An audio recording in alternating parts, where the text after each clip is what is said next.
저 한 절, 여러분들 한 절, 우리 함께 교독하도록 하겠습니다. 믿음이 강한 우리는 마땅히 믿음이 약한 자의 약점을 담당하고 자기를 기쁘게 하지 아니할 것이라. 우리 각 사람이 이웃을 기쁘게 하되 선을 이루고 덕을 세우도록 할지니라. 그리스도께서도 자기를 기쁘시게 하지 아니하였나니 기록된 바 주를 비방하는 자들의 비방이 내게 미쳤나이다 함과 같으니라. 무엇이든지 전에 기록된 바는 우리의 교훈을 위하여 기록된 것이니 우리로 하여금 인내로 또는 성경의 위로로 소망을 가지게 함이니라. 이제 인내와 위로의 하나님이 너희로 그리스도 예수를 본받아 서로 뜻이 같게 하여 주사 한 마음과 한 입으로 하나님 곧 우리 주 예수 그리스도의 아버지께 영광을 돌리게 하려 하노라. 그러므로 그리스도께서 우리를 받아 하나님께 영광을 돌리신 것 같이 너희도 서로 받으라. 내가 말하노니 그리스도께서 하나님의 진실하심을 위하여 할례의 추종자가 되셨으니 이는 조상들에게 주신 약속들을 견고하게 하시고 이방인들도 그 긍휼하심으로 말미암아 하나님께 영광을 돌리게 하려 하심이라. 기록된 바 그러므로 내가 열방 중에서 주께 감사하고 주의 이름을 찬송하리로다 함과 같으니라. 또 이르되 열방들아 주의 백성과 함께 즐거워하라 하였으며 또 모든 열방들아 주를 찬양하며 모든 백성들아 그를 찬송하라 하였으며 또 이사야가 이르되 이새의 뿌리 곧 열방을 다스리기 위하여 일어나시는 이가 있으리니 열방이 그에게 소망을 두리라 하였느니라. 같이 읽겠습니다. 소망의 하나님이 모든 기쁨과 평강을 믿음 안에서 너희에게 충만하게 하사 성령의 능력으로 소망이 넘치게 하시기를 원하노라. 아멘. 오늘은 이제 로마서 14장 후반부에 이어서 단체전이란 제목으로 로마서 15장 1절부터 13절의 말씀을 나누도록 하겠습니다. 우리는 이 14장부터 이야기를 하면서 우리의 이 나누는 이야기들이 지금 교회 안에 있는 본질적인 문제들이 아니라 아디아포라에 대한 이야기라는 것을 우리는 기억해야 됩니다. 이 아디아포라라고 하는 것을 저번 주에 우리는 하나님이 지으신 것이다 이렇게 좀 우리가 나누었었는데, 아디아포라는 성경에서 선인지 악인지에 대해 명확하게 구분하지 않은 영역이다 라고도 좀 정의를 내릴 수 있을 것 같아요. 그리고 이 부분에 대해서 우리는 저번 시간 그것이 문화가 될 수 있고 그 다음에 소비 패턴이 될 수 있고 정치적인 영역이 될 수도 있다. 이것이 모두 아디아포라 영역에 속한 것이다 라는 이야기를 우리가 함께 나누었죠.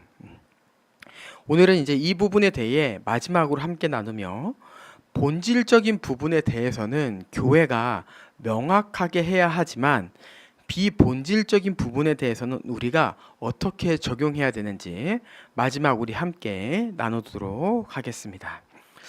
자, 우리는 비본질적인 영역에 대해서 어떻게 행해야 될까요? 성경은 그 부분에 대해 우리 1절이죠. 믿음이 약한 자의 약점을 담당하고 이렇게 돼 있어요. 그리고 뒤에 또 뭐라고 돼 있죠? 자기를 기쁘게 하지 아니할 것이라. 2절 우리 각 사람이 이웃을 기쁘게 하되 선을 이루고 덕을 세우도록 할지니라 이렇게 돼 있죠. 우리는 약한 자의 약점을 담당해야 됩니다. 근데 여기서 약한 자의 약점을 담당하는 것은 우리가 지금 새로운 내용을 얘기하려고 하는 것이 아니라 앞서 우리가 나누었던 지체가 어려워하는 것에 대해서 우리가 인정해주고 또한 지체가 힘들어한다면 그거에 대해서 절제해야 되는 것, 이것을 우리는 약점을 감당한다라고 이해할 수 있는 것이죠.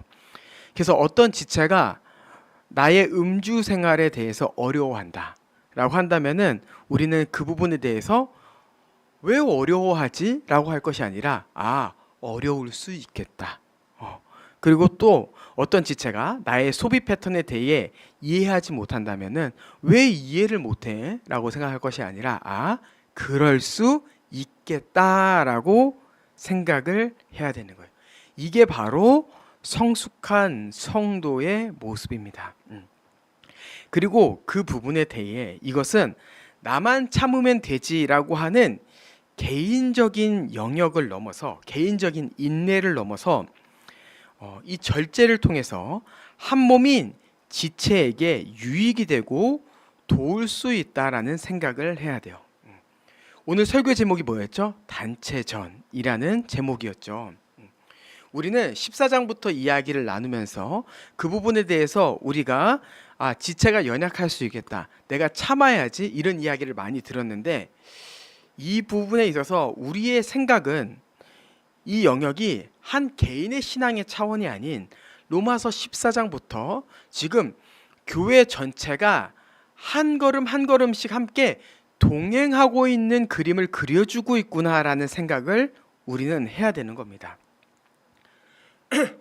그리고 그거에 대해서 본문이 지금 담당하라라고 이야기하는 거예요. 담당하라. 담당한다라고 하는 것은 바로 책임을 이야기하죠. 책임. 이것은 너가 유익하기 때문에, 너의 훈련의 차원, 이것을 넘어서 어떻게 해요? 너는 한 공동체에 속한 일원으로서 너가 책임져야 될 영역이야 라는 것을 분명히 보여주는 겁니다. 여러분, 우리는 개인이 아닌 우리라는 존재를 항상 생각하는 자들입니다. 그래서 지체가 나의 발언으로 인해 근심에 빠질 것 같으면 우리는 참아야 되고요. 지체가 나의 어떠한 모습으로 시험에 빠질 것 같으면 참아야 됩니다. 제가 이 아디아포라의 영역을 이야기하면서 왜 발언과 모습에 대해 이야기하냐면, 이 아디아포라의 영역이 우리 가운데서 어떻게 나타나게 되냐면은 결국에는 말과 자세, 이 모습을 통해서 나타나기 때문에 우리가 말과 우리의 모습을 통해서 절제하고 참아야 되는 자세가 필요하다는 것이죠. 그리고 우리가 참는 이유는 우리가 연단받기 위해서가 아닌 나와 한 몸인 지체를 위함임을 우리는 기억해야 하는 것입니다. 그래서 본문에서도 이렇게 얘기하는 거예요. 자기를 기쁘게 하지 아니하고. 우리는요, 자기를 기쁘게 하는 자들이 아닌 겁니다. 그럼 어떻게 해요? 이웃을 기쁘게 해야 된다라고 이야기하는 거예요. 그래서 우리의 신앙의 목적은 무엇인가라고 했을 때, 우리의 신앙의 목적은 개인의 성장이나 연단이 아닌 우리의 신앙의 목적은 지체의 유익이다 라고 이렇게 정의 내릴 수 있겠죠. 우리는 자기를 위하는 자들이 아닌 우리를 생각하는 자들인 것입니다. 우리는 왜 내 자신이 아닌 우리를 생각하며 살아야 할까요? 그것은 바로 3절에 나와 있는데, 우리를 구원하신 예수 그리스도께서 자기를 위해 살지 않으시고 우리를 위해 먼저 비방받는 삶을 사셨기 때문입니다. 3절에 보면은 그리스도께서도 자기를 기쁘시게 하지 아니하였나니 이렇게 되어 있으면서, 기록된 바 주를 비방하는 자들이 비방이 내게 미쳤나이다 함과 같으니라 이렇게 되어 있어요. 이게 시편 69편 9절의 내용인데요. 다윗의 고백인데, 이것이 말하고자 하는 바는 뭐냐면은 바로 예수 그리스도께서 고난받는 자로 오신다라고 하는 것을 다윗의 고백을 통해 예고하는 본문인 것이죠. 그래서 이것을 통해서 예수 그리스도의 고난을 보여주는 거예요. 이 땅에 우리를 위해 비방받는 자가 하나님의 영광을 가졌음에도 불구하고 인간의 몸으로, 종의 몸으로 이 땅에 오실 거야. 그리고 어떻게 해요? 예수님은 우리를 구원하시기에 인간으로서 받아야 될 모든 고통을 직접 담당하셨습니다. 예수님의 성육신부터 십자가에서 당하신 고난, 그 모든 것은요, 예수님의 기쁨을 위한 것이 아니었어요. 즉, 자기의 유익을 위해서 하신 삶이 아니었습니다. 무엇이었습니까? 바로 우리의 기쁨을 위한 것이었어요. 우리의 기쁨. 우리의 기쁨을 위한 고난받는 삶, 그것을 예수 그리스도께서 감당하셨습니다. 그리고 예수 그리스도로 인해 구원받은 우리는 이제 그 예수님을 따라 지체를 위해 살아가는 것, 이것이 바로 우리다라고 이야기하는 거예요. 그리고 이러한 삶은 예수님의 이러한 삶은 우리에게 인내할 수 있는 힘과 위로가 된다는 것 또한 기억해야 됩니다. 참 이 4절이 우리로 참 4절 5절이 우리에게 참 힘이 되는데요. 무엇이든지 전에 기록된 바는 이 기록된 말씀을 이야기하겠죠. 우리의 교훈을 위하여 기록됐대요. 우리로 하여금 인내로 또는 성경의 위로로 소망을 가지게 함이라 라고 되어 있죠. 무슨 얘기예요? 하나님의 말씀을 통해 본 예수 그리스도의 그 고통의 삶이 결국에는 우리가 이 고난의 삶을 걸어가는 데 있어서 위로가 되고 인내할 수 있는 힘이 된다라는 것을 성경이 분명히 이해하고 있는 겁니다. 여러분, 그래서 우리는 이 고난의 삶을 살아가는 데 있어서 누구를 통해 힘을 얻어야 됩니까? 바로 예수 그리스도를 통해 힘을 얻어야 돼요. 예수 그리스도께서 나를 위해서 이러한 삶을 사셨구나. 주님도 이 삶을 걸어가셨기 때문에 내가 이제 다시 인내해 보겠습니다. 주님이 먼저 나를 위해 사신 그 삶을 보니 내가 위로가 됩니다. 이것을 우리가 말씀 안에서 경험해야 되는 겁니다. 그리고 하나님께서는 우리가 예수 그리스도의 본을 따라 삶을 살기를 원하시며 예수 그리스도를 통해 인내하고 위로를 얻어 결국 지체의 약점을 담당하고 함께 세워져 가기를 원하시는 겁니다. 이제 인내와 위로의 하나님이 너희로 그리스도 예수를 본받아 서로 뜻이 같게 하여 주사 한 마음 한 입으로 하나님 곧 우리 주 예수 그리스도의 아버지께 영광을 돌리게 하려 하노라. 아멘. 여기서 서로 뜻을 갖게 하여 주사 한 마음과 한 입으로는 바로 본질적인 것을 이야기합니다. 근데 이 본질적인 것을 함께 가는 데 있어서 그 배경은 무엇이었습니까? 바로 비본질적인 것에 대해서는 서로의 약점을 담당해 주는 것이었어요. 비본질적인 이 아디아포라 영역에 있어서 함께 참아주고 서로를 위해서 약점을 담당하며 나아갔을 때 어떠한 일이 벌어지는 거예요? 본질적인 부분에 있어서는 한 마음과 한 입으로 나아갈 수 있는 거죠. 왜? 그 약점을 담당하는 그 삶 안에는 비방도 없고, 그 다음에 제가 지금 그 단어를 까먹었어요. 비방도 없고 업신여김도 없기 때문이죠. 14장 내용이었죠. 자, 이 두 개가 없고 사랑 안에 있기 때문에 본질적인 부분에 있어서는 계속해서 함께 세워져 갈 수 있는 겁니다. 그래서 오늘 본문은 그 부분에 있어서 모든 지체에게 강력하게 권하고 있어요. 어떻게 얘기를 하고 있나요? 7절. 그러므로 그리스도께서 우리를 받아 하나님께 영광을 돌리심과 같이 너희도 서로 받으라 라고 이야기를 하고 있는 거죠. 너희가 예수 그리스도의 본을 따라 이제 모든 지체가 함께 받았으면 좋겠어. 이것이 바로 하나님께서 예수 그리스도를 이 땅에 종으로 보내신 목적입니다.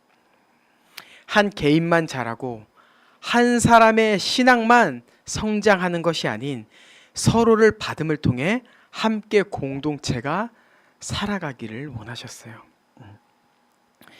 우리가 지체를 받을 때 지체는 하나님을 계속 예배할 수 있습니다. 우리가 지체를 받을 때 나와 지체는 함께 예배할 수 있어요. 그럼 우리가 교회론을 배우면서요, 우리가 한 몸이 되었다, 한 가족이 되었다, 하나가 되었다라는 것을 들었습니다.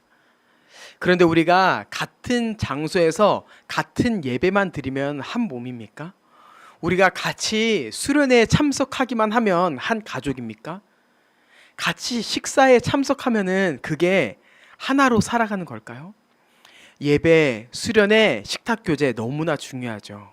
그런데 우리의 몸이, 우리의 육체가 같은 곳에 있다고 해서 한 몸으로 살아가는 것이 아니라 비본질적인 부분에 있어서는 일치하지 않을 수 있지만 지체를 나와 한 몸으로 인정하고 지체가 믿음을 지킬 수 있도록 기다려주고 함께 걸어가는 것이 바로 한 몸이라는 것을 우리는 기억해야 되는 거예요.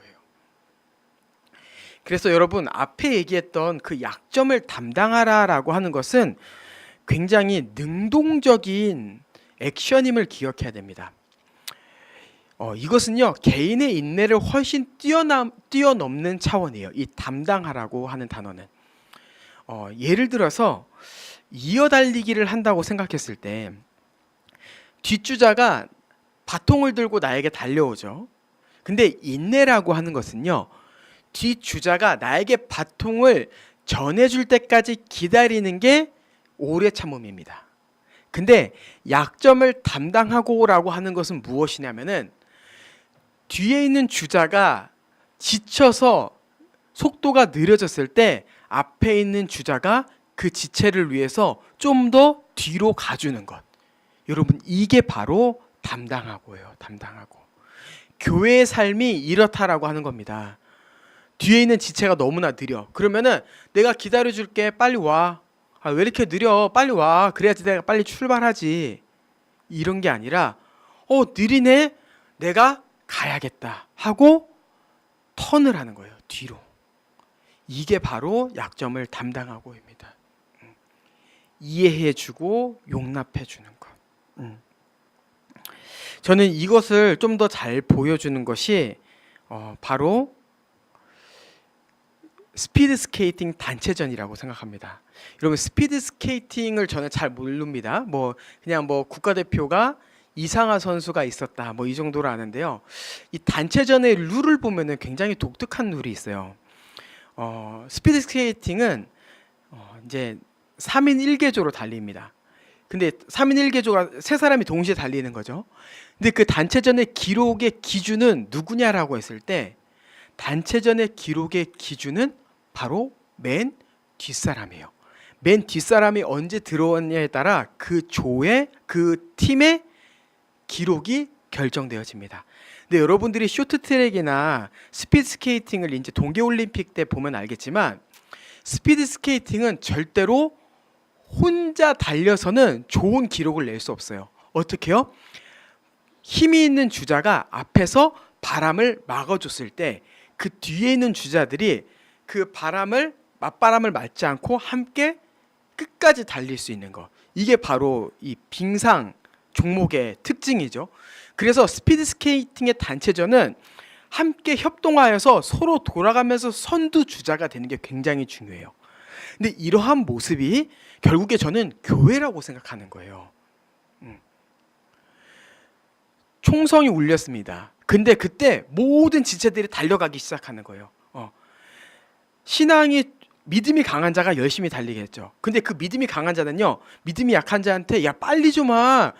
너가 와야지 기록이 결정돼. 이게 아니라 내가 너의 바람을 막아줄게. 너가 내 뒤에 붙어.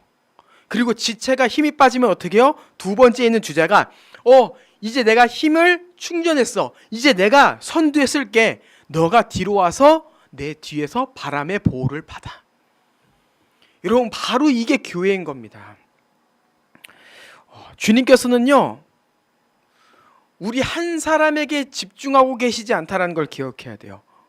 이거는 주님께서 우리의 삶을 눈동자처럼 지킨다라고 하는 모순적인 얘기를 하는 것이 아닙니다.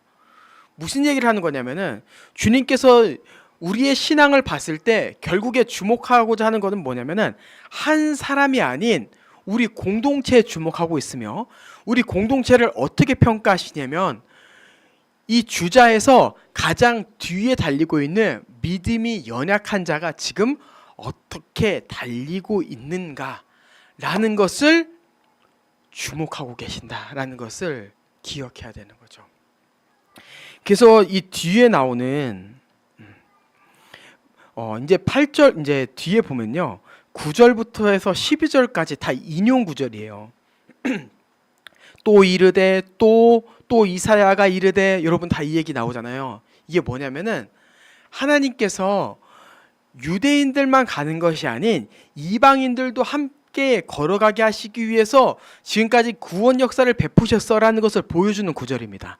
근데 그게 이 시대에 와서는 어떠한 표현으로 우리가 해석을 할 수 있냐면은, 하나님께서는 한 사람만 걸어가는 것이 아닌 모든 사람이, 모든 민족이 한 신앙 안에서 함께 걸어가기를 원하셨어라는 것을 이 10절부터 12절까지, 9절부터 12절까지의 인용 구절로 계속해서 보여주는 거죠.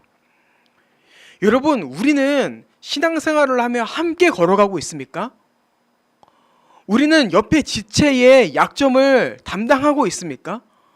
우리는 서로를 받고 있습니까? 하나님께서 성경에서 계속 이야기하시잖아요. 나는 그 사람과 함께 가기를 원했어. 나는 모든 민족이 함께 가기를 원했어. 주님의 뜻은 모든 사람이 함께 걸어가기를 원하는데, 우리는 이 신앙의 종목을 개인전으로 생각하는 거예요. 나만 잘 달리면 됐지. 내가 열심히 뛰면 됐지. 주님께서 그것으로 칭찬해 주시겠지. 근데 여러분, 아닌 겁니다. 주님께서는 너 언제 들어왔어? 이렇게 물어보시지 않고 너희들 언제 들어왔니라고 물어보시는 거예요. 너희들 언제 들어왔니? 그래서 제가 계속 얘기하죠. 신앙의 수준은 개인의 경건으로 평가하는 게 아니다. 이 얘기를 좀 더 풀어서 이야기해 보면요, 우리가 개인의 경건 생활을 하는 것, 기도 생활을 하고 예배 생활을 하는 것, 이것의 궁극적인 목적은 바로 사랑이라는 것을 기억해야 됩니다. 제가 개인의 신앙의 수준이, 그러니까 신앙의 수준은 개인의 경건이 아니다라고 얘기하는 것은 개인의 경건이 중요하지 않다라고 이야기하는 것이 아닌, 개인의 경건의 목적은 곧 한 몸으로 살아가기 위함, 지체를 함께 돕기 위함이라는 것을 강조하기 위해 지금까지 그러한 표현을 썼던 거예요. 여러분, 우리는 함께 걸어가는 거예요. 함께 걸어가는 것. 그리고 여기 있는 그 어느 누구도 그 꼬린 지점에 종착할 때까지 선두주자인 자는 없다는 것을 여러분 기억해야 됩니다. 우리 모두는요, 어느 때는 선발주자가 될 수 있지만 어느 때는 후발주자가 될 수 있어요. 그게 바로 교회라는 공동체예요. 그래서 그것을 고린도 전서에도 잘 나와 있는데, 은사를 설명하면서 야, 어떻게 발 보고 손의 역할을 하라고 말할 수 있겠냐, 어떻게 눈 보고 코의 역할을 하라고 말할 수 있겠냐, 그 얘기가 바로 그 얘기인 거예요. 여러분, 우리는요, 어느 때는 제가 이제 오늘 스포츠를 얘기할 건데, 왜냐하면 스포츠에 이제 협동하는 일들이 많기 때문에 전 참 이렇게 자전거 타는 걸 좋아했었습니다. 지금은 이제 소리가 태어나서부터 이제 자전거를 못 타고 있는데, 자전거를 타다 보면, 이 라이딩을 하다 보면은 어떻게 이 어필, 이 오르막길을 올라갈 수 있냐면은, 개인의 기량이 뛰어났을 때 어필이 가능하지 않아요. 어떻게 가능하냐면요, 옆에 있는 주자가 허리를 밀어줬을 때 어필이 굉장히 잘 됩니다. 근데 이게 저도 경험해봐서 이제 아는데, 신기한 게 세게 밀지 않아도 돼요. 허리에 손을 대고만 있어도요, 힘이 생겨가지고 쭉쭉 올라가요. 그리고 이 웨이트, 이 헬스를 할 때, 원주 형제가 잘 알겠죠? 역도를 들 때 이 사람이 한 개라도 더 올릴 수 있는 이유가 뭔지 아십니까? 바로 옆에서 잡아주면서 한 개만 돼, 한 개만 더 하면 돼, 한 개만 더 하면 돼, 이런 사람이 있기 때문에 하나라도 더 할 수 있는 거예요. 실제로 그 잡고 있는 사람이 주는 힘은요, 그렇게 크진 않습니다. 근데 그 잡아서 조금 올려주는 힘하고 옆에서 한 개만 더 하면 돼, 한 개만 더 하면 돼, 그 말이 되게 힘이 돼요. 그리고 한 개를 했죠. 그러면 또 옆에 있는 사람이 뭐라고 하는지 아세요? 맞아요. 한 개만 더 하면 돼, 한 개만 더 하면 돼. 내리고 한 개만 더 하면 돼, 한 개만 더 하면 돼. 저는 이게 우리의 신앙을 진짜 잘 보여주는 모습이라고 생각하는 거예요. 약점을 담당함으로 인해서 옆에 있는 지체에 계속 얘기하는 거예요. 조금만 더 하면 돼. 조금만 더 하면 돼. 그게 우리가 어느 때는 잡아주는 사람이었고 어느 때는 우리가 도움을 받는 사람이라고 하는 거죠. 그래서 우리가 어느 때는 지체의 약점을 담당함으로 인해서 우리가 잡아주기도 하면서 또 어느 때는 지체의 약점을 담당함으로 인하여서 지체에게 도움을 주는 우리가 되기를 원해요.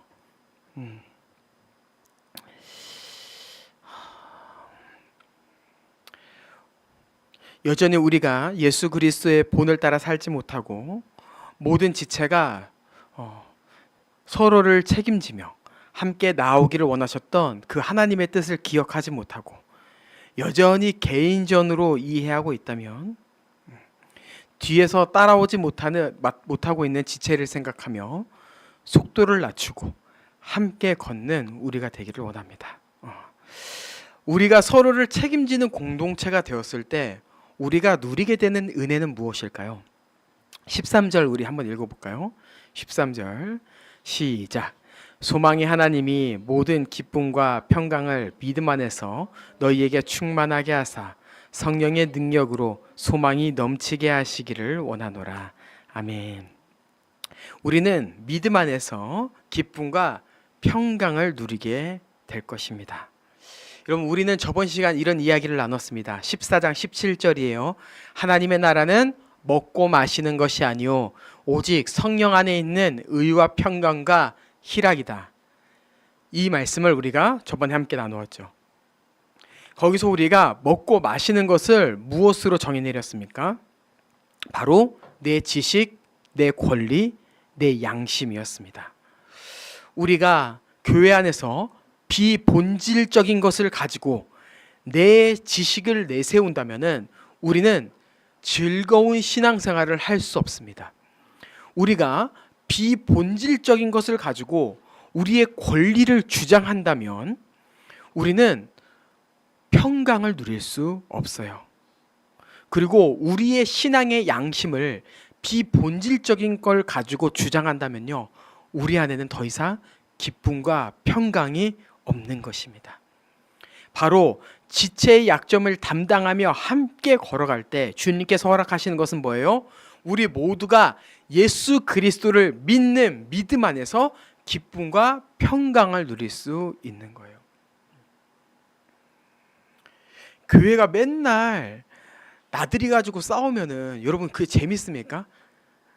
나들이가 행복합니까? 예를 들어서 뭐 이런 거 있잖아요. 제가 비본질적인 예를 들다 보니까 나들이를 들었는데, 제주도 가야 돼요. 아니에요. 이번에는 북구옥을 가야 돼요. 아니에요. 이번에는 부산을 가야 돼요. 왜 제주도를 가야 되죠? 제주도가 10월에 얼마나 예쁜데요.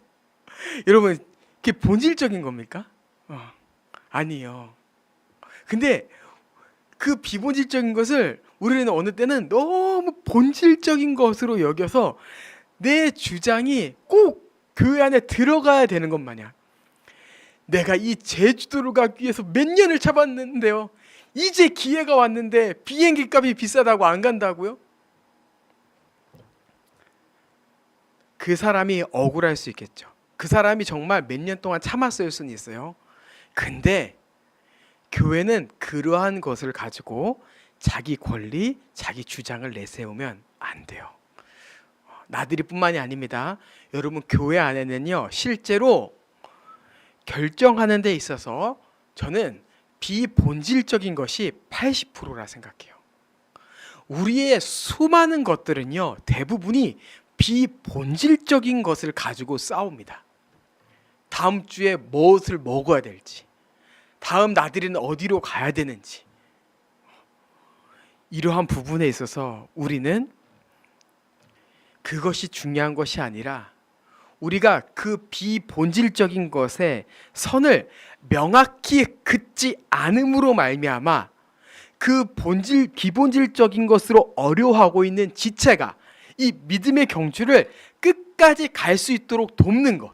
그래서 지체의 그 비방, 지체의 그러한 공격을 받지 않음으로 인하여서 믿음 안에서 기쁨과 평강을 누리고, 또한 그 사람만 기쁨과 평강을 누릴 뿐만 아니라 믿음이 강한 자도 그와 함께함으로 인해서 누리는 기쁨과 평강이 있는 것, 이것이 바로 교회적 삶이며 우리 꽃피는 교회의 모습이 되어야 돼요.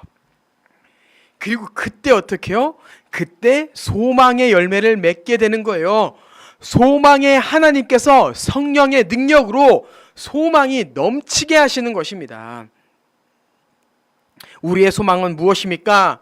여러분, 우리의 소망은 다른 것이 없어요. 비본질적인 것 안에서는 자유롭지만 본질적인 이 예수 그리스도 안에서 하나됨으로 말미암아 영원한 생명을 누리는 것, 이것이 우리의 소망입니다. 비본질적인 것으로 인해서 형제를 잃게 되면요, 여러분, 그것은 우리가 잘못 가고 있는 거예요. 우리는 비본질적인 것이 달라도 본질적인 것으로 인하여서 우리 모두가 영원한 하나님 나라에 들어가야 되며, 우리가 하나님의 보시기에 기뻐하시는 공동체, 칭찬받는 교회가 되는 것, 이것이 바로 우리의 모습, 우리 꽃피는 교회가 되어야 합니다. 저는 어떤 한 목사님의 말씀을 인용하며 설교를 결론 내리도록 하겠습니다.